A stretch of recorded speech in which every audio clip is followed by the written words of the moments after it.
A janitor's impossible dream, a CEO's secret act of kindness, and a community transformed. This isn't just a feel-good story, it's a testament to the power of giving. You won't believe how this selfless act of generosity brought an entire homeless shelter to life. Stay till the end. This will restore your faith in humanity. This is the story of how one man's quiet dream and one woman's silent generosity changed everything. The morning always began the same way for Mark Turner.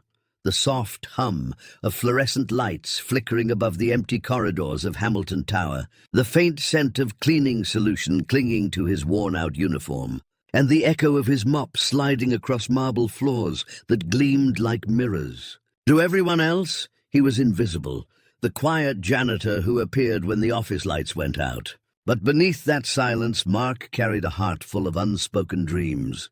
A single father to a 9-year-old boy named Ethan, his world revolved around the promise he made years ago to build a better life not just for his son, but for people who had no one to care for them. Every night, after his shift ended, Mark would walk home through the same dark streets, passing the old city park where the homeless gathered around small fires. He would often stop, kneeling beside the men and women huddled under blankets, handing them leftover sandwiches or an old coat he'd found discarded at work. He never gave much, but he gave everything he could. "It's not about how much you have," he would tell Ethan when his son asked why he did it.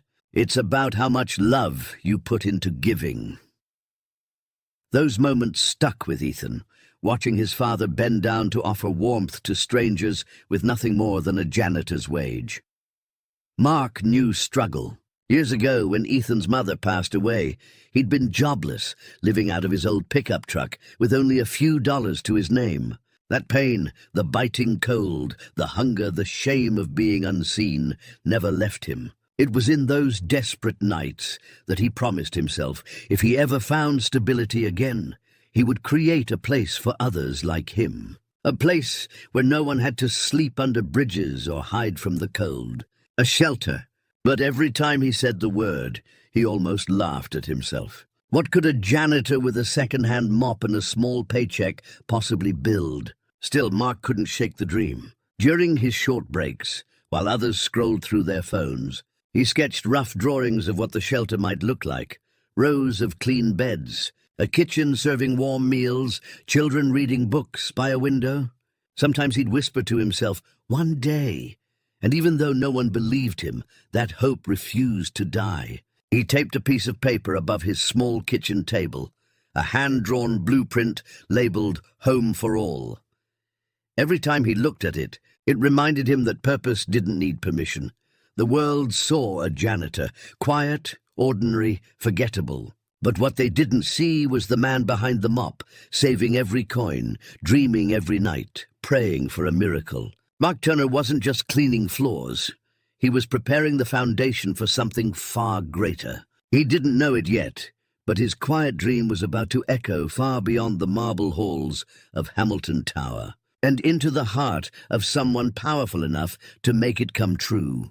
The first seed of Mark's dream was planted in silence, a quiet decision that no one saw. Every paycheck, no matter how small, came with a promise to himself, save something, anything. He started by setting aside a few coins each night, dropping them into a rusted coffee can he'd labeled the Shelter Fund. It wasn't much, barely enough to fill the bottom of the tin, but it gave him a reason to wake up every morning. When co-workers spent their breaks scrolling through their phones or grabbing snacks from the vending machine, Mark sat in the corner with his notebook, sketching layouts of dorm rooms, kitchens, and hallways. His tools were imagination and faith, his motivation, the faces of those he saw sleeping under bridges every night on his way home. He began researching after his late shifts, sitting at the public library until closing. Words like permits, zoning laws, and non-profit registration filled his scribbled notes, even though most of it made little sense to him. He didn't have a degree or connections, but he had determination, and that was something no one could sweep away. At home, Ethan watched him every night, fascinated by how his father never seemed to tire. "Dad," he'd ask softly, "what if people laugh at you?" Mark would smile, gently patting his son's shoulder. "Let them laugh," he'd say. Dreams sound foolish until they start to take shape. Months turned into years, and the small coffee can grew heavier. Mark cut his own expenses ruthlessly. No new shoes, no cable, no nights out. When co-workers teased him for being cheap, he only smiled. They didn't know what he was building. Eventually, he gathered enough for a down payment on a forgotten plot of land at the edge of the city, an overgrown lot surrounded by weeds and cracked fences. To anyone else, it looked worthless. To Mark, it was sacred ground. The moment he signed the papers, he felt his hands tremble, not from fear, but from the weight of his dream beginning to breathe. But reality struck hard. The first contractor he approached laughed in disbelief when Mark explained his plan. "You want to build a shelter with what, pocket change?" The man scoffed. Others turned him away, saying no bank would ever fund him. Still, Mark refused to quit. He picked up extra shifts, cleaned more buildings, and even sold his old pickup truck, walking miles to work instead. Each night, as he passed through the same park filled with homeless families, he reminded himself why he couldn't stop. "Someday," he whispered to them from afar, "you'll have a place to stay." Weeks of struggle turned into a faint but growing sense of hope. Mark managed to secure a few small permits and began clearing the land himself, one shovel of dirt at a time. Neighbors watched curiously as he worked alone under the evening sun, sweat glistening on his forehead. Some thought he was crazy. Others started leaving water bottles and sandwiches by the fence, quietly cheering him on. It was slow, grueling work, but something about it felt divine. The foundation of his dream was no longer just in his mind. It was beneath his feet. And though Mark had no idea what was coming, the universe had already begun to notice his efforts. Somewhere far beyond his small world, an unexpected pair of eyes was watching and preparing to change his life forever. The first envelope arrived on a grey Monday morning, slipped under Mark's apartment door. It was plain. No name, no address, just his written in neat handwriting, for the shelter. Inside lay a single cashier's check for $50,000. Mark froze, his heart thundering in disbelief. He turned the envelope over and over, searching for clues, a note, anything to explain it. But there was nothing, just the money and a quiet sense that something miraculous had begun. For hours he sat there staring at it, wondering if it was real, half convinced it was some cruel joke. But when the bank confirmed its authenticity, his hands shook as he whispered, "Someone believes in me." That single act of faith changed everything. Within days, construction began to accelerate. Materials arrived that Mark hadn't ordered, stacks of cement, new lumber, even industrial kitchen equipment. Contractors who had once mocked his dream began calling, offering discounts or volunteering hours. "Someone must really want this built," one of them said with a grin. Mark could only nod, still baffled, still humbled. The small, weed-covered lot that once seemed hopeless now buzzed with life. Hammers echoed, machines roared, and Mark's dream began to rise from the dust. He didn't know where the money came from, but he felt its purpose. Every morning before sunrise, he stood on that plot of land, watching the walls go up. Sometimes tears filled his eyes, not because he felt proud, but because he felt unworthy. He was just a janitor, after all. Why would anyone trust him with so much? The mystery deepened when a delivery truck pulled up one afternoon, carrying dozens of brand-new beds and blankets. The driver handed him a clipboard to sign, and when Mark asked who sent them, the man just shrugged. "Anonymous donation," he said before driving away. Word spread quickly through the neighborhood. People came by daily, some to help, some out of curiosity. Volunteers painted walls, local businesses donated food, and even the city council took notice. "We've never seen something like this," one council member admitted. "It's like the whole city woke up." But behind the whispers of excitement lay one burning question. Who was the mysterious benefactor? Rumors flew wildly. Some said it was an old millionaire with a soft heart. Others claimed it was a church group or even a secret government project. Mark didn't care to speculate. He only cared that the shelter was finally coming to life. At night, After the workers left, he'd walk through the half-built hallways, running his hand along the unfinished walls. He imagined the laughter of children, the smell of warm meals, the comfort of safety echoing through every room. He prayed silently, "Whoever you are, thank you." He didn't know that miles away, in a sleek glass office overlooking the city, a woman watched footage of the project on her screen. Her name was Clara Hayes, the CEO of Hayes Corporation. With a soft smile, she whispered to herself, "Keep building, Mark. You've already done what most billionaires never could, build something that matters." The morning of the grand opening dawned bright and golden, the kind of day that seemed hand-picked by fate itself. The shelter stood proudly at the edge of the city, a modest, two-story building painted in soft cream and sky blue, its sign gleaming under the sunlight, Hope Haven. Mark had spent the night cleaning every corner, arranging the beds and hanging a small photo of Ethan by the entrance, a reminder of why he started. As he walked through the halls, the scent of new paint mingled with the aroma of fresh bread baking in the kitchen.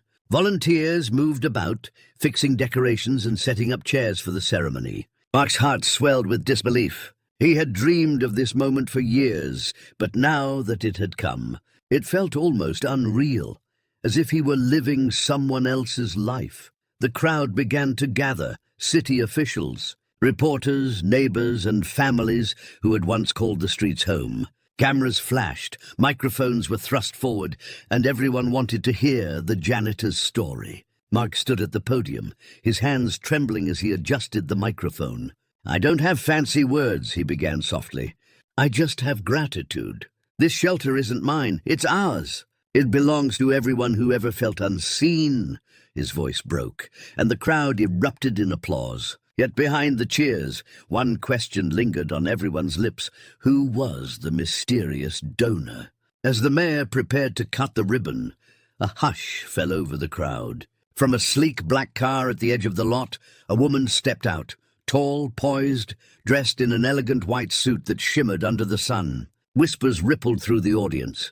"Is that—" "No, it can't be," but it was. Clara Hayes, the billionaire CEO of Hayes Corporation, one of the most powerful women in the country, was walking toward the podium. Cameras flashed like lightning.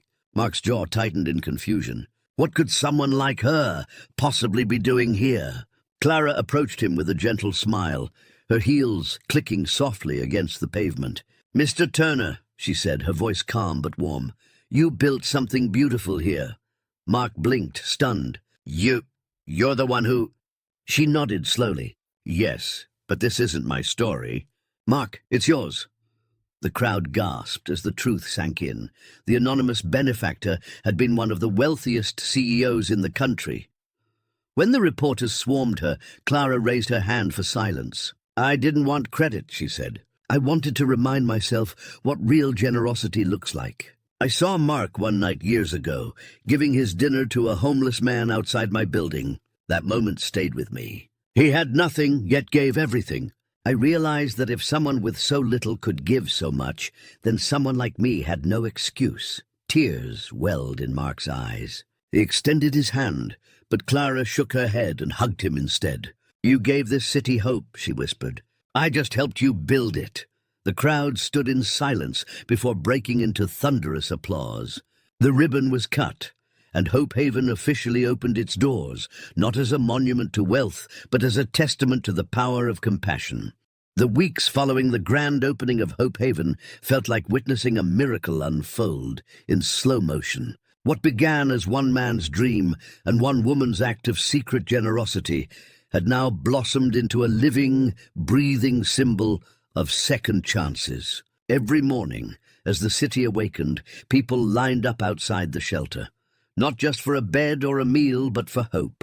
The once empty hallways now echoed with laughter, footsteps, and the soft chatter of families, rediscovering peace. Mark stood near the entrance most mornings, greeting everyone who walked in with a warm smile and a simple phrase he loved to repeat: "You're home now." The shelter wasn't just a building anymore. It had become a heartbeat for the community. Clara visited often, no longer as the untouchable CEO the world once saw, but as a volunteer in a plain grey hoodie, sleeves rolled up, helping to serve breakfast or read to children in the common room. The sight of her ladling soup beside Mark, the janitor whose dream she had funded, quickly became the soul of the place. She told him one afternoon, "I've signed million-dollar contracts that never felt as meaningful as washing dishes here." Mark chuckled, replying, "That's because here we build people, not profits." Soon, the story of Hope Haven spread far beyond the city. News outlets ran features about the unlikely partnership between the janitor and the billionaire, calling it the miracle of Hamilton City. Donations began flooding in from all over the country: food, clothes, books, and checks with handwritten notes that read, "For Hope Haven, thank you for reminding us what kindness looks like." The shelter grew busier with each passing day, and Mark hired a small staff, many of them people who had once been homeless themselves. Seeing them smile as they handed out meals or helped new arrivals find their beds made Mark's heart swell with pride. Ethan, now old enough to understand the magnitude of his father's work, spent weekends helping out, sweeping floors, handing out food, and talking with the children who lived there. One night as they closed up, he told his dad, "You didn't just build a shelter. Dad, you built a family." Mark hugged him tightly, whispering, "And someday it'll be yours to carry on." Even Clara's company began to change. Inspired by her humility, employees launched a program to provide jobs for people from the shelter. "Hope Haven," she said in a speech to her board, "isn't charity. It's humanity." Investors applauded, and for the first time, Clara felt like she was running a company that truly mattered. Within months, the city began to look different. The park, where the homeless once huddled at night now, had fewer tents, replaced by benches and a playground donated by Hope Haven's growing supporters. Churches, schools, and local businesses began partnering with the shelter, creating a ripple effect that reached every corner of the community. For Mark, it was never about recognition or reward. Standing outside the shelter one evening, watching the sunset bathe the building in gold, he whispered to himself, "It started with a dream, and look what love built." And though he didn't say it out loud, he knew in his heart that the ripple was still spreading, one act of kindness at a time. Years passed, but the light of Hope Haven never dimmed.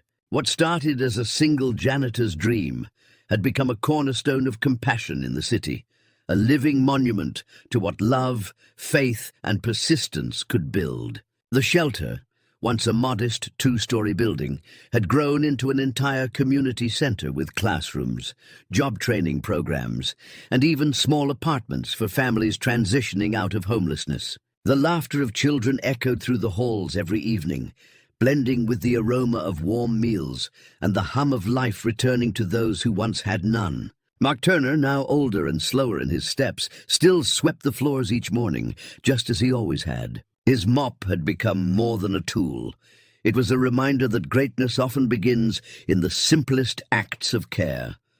Though the shelter's walls had expanded, Mark remained unchanged. He still insisted on eating with the residents, still remembered everyone's name, and still walked the same route home each night, past the park that once broke his heart, but now made him smile. Benches were filled with laughter instead of sorrow, and the old lampposts glowed brighter, almost as if reflecting the hope he had reignited in the city. Ethan, now a young man, had taken up much of the leadership at Hope Haven.